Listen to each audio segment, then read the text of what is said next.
অনেকে এটা মানতেই চায় না যে অনেক মায়েরাও সন্তানের বেলায় টক্সিক হয়ে থাকে।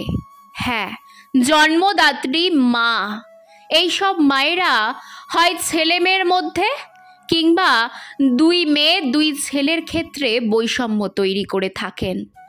এক সন্তান থাকে চোখের মণি, অন্য সন্তান যেন দুই চোখের বিষ।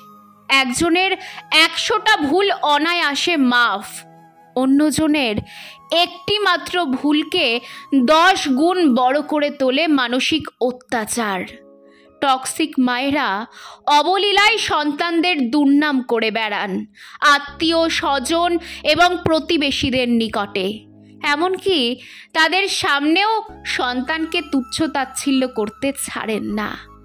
এমন ভাব দেখান এ যেন তার সন্তানই নয়।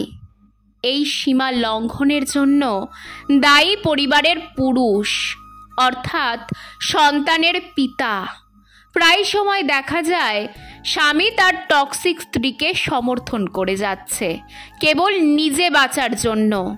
সন্তান তার মায়ের টক্সিক আচরণের শিকার হয়ে ভয়ে পাংশু মুখে অধীর আগ্রহে পিতার ঘরে ফেরার অপেক্ষা করে।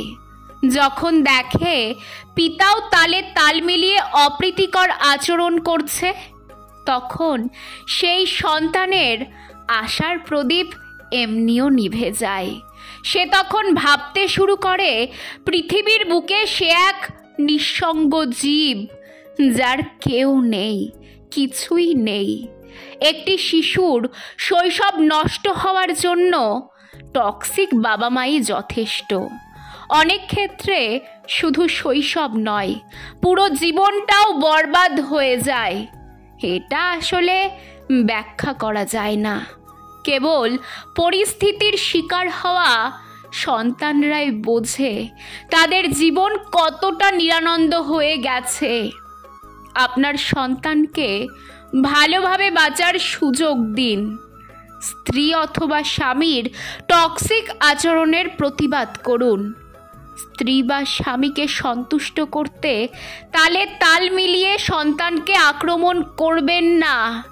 সন্তানকে বোঝার চেষ্টা করুন। সব সময় বাবা মাই সঠিক হয় না। আপনার সঙ্গী যখন সন্তানের সাথে অস্বাভাবিক আচরণ করে, তখন বিষয়টা ভালোভাবে বুঝে সমাধানের চেষ্টা করুন। একটি সন্তানকে শৈশব থেকে নেতিবাচক প্রভাবে বড় করে তুলবেন না। সময় ঠিকই একদিন আপনার সব হিসেব চুকিয়ে দেবে। যেই দুর্বল ছোট্ট শিশুর প্রতি বিরূপ মনোভাব প্রকাশ করে মানসিক অত্যাচার করছেন, একদিন সেও সমগ্র শক্তি নিয়ে বড় হবে। সেদিন যেন আপনার করা আচরণ আপনাকে ফিরিয়ে না দেয়।